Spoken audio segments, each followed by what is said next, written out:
Let's dig deeper into this issue with the former ERC Commissioner Alfredo Non. Mr. Non, thank you so much for joining us in the final word. How significant is this move by the ERC to deny the power rate hike petition of SMC and Meralco? Well, when I first read the decision, it looks to me that it was basically premised on what is best for the consumers by not charging them the additional cost. And the fact, or I don't know whether it's a fact, that there is no provision for escalation or force majeure.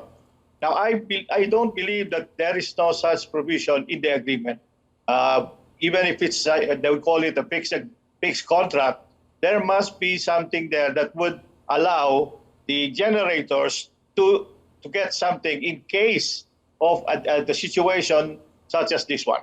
You know, and at the same time, the responsibility rests with the three: ERC, the generators, and the distribution utilities. Now it's all lumped in the lap of the generators. But what I thought should be more applicable is what would be a win-win scenario for both the generators and the consumers. Yes. Because if the generators will just shut down, and you know how the situation is of our capacities, no?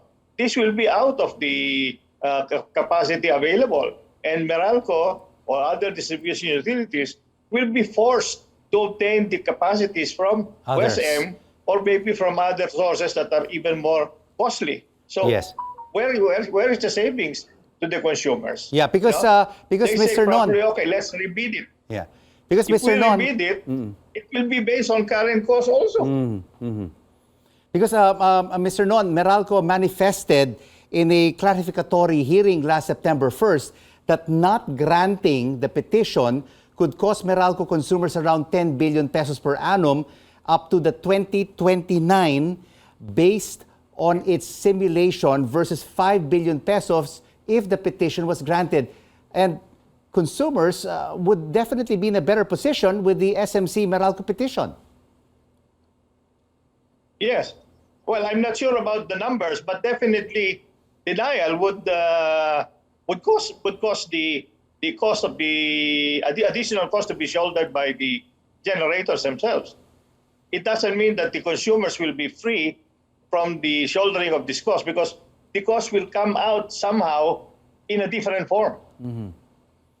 The case, Mr. Non, was tightly contested, no? At 3-2.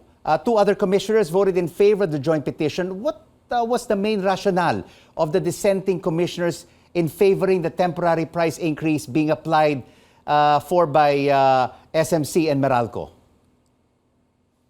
I read the dissenting opinion, and it's basically anchored on two things. One, that there is a provision, there is a clause in the agreement that allows the generator to make an adjustment in case of what they call change in circumstances. It's just like a force majeure. So when it happens, it's something that you did not anticipate to happen, then they should be allowed to make certain adjustments. So the only question is, how much will the adjustment and how will it be computed? So the other thing is, that is the one of the items that I think they dissented on, that there is a clause that allows the generator to do that. The second one is that their computation also shows that depending on what the actions are of the generators, then it may even cost additional cost to the consumers. So, with many question marks, Mr. Non, can the ERC decision be appealed, and what grounds can possibly reverse the ruling? Well, it definitely can be appealed, either directly to the Commission first to file a motion for reconsideration, or to hasten the process, they can appeal to the courts directly.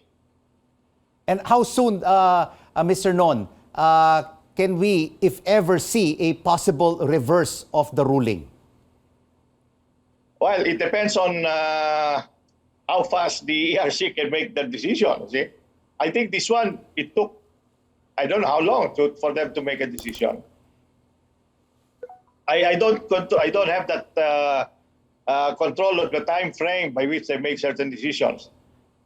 In your view, Mr. Non, If it is through the ERC, they will call a hearing first.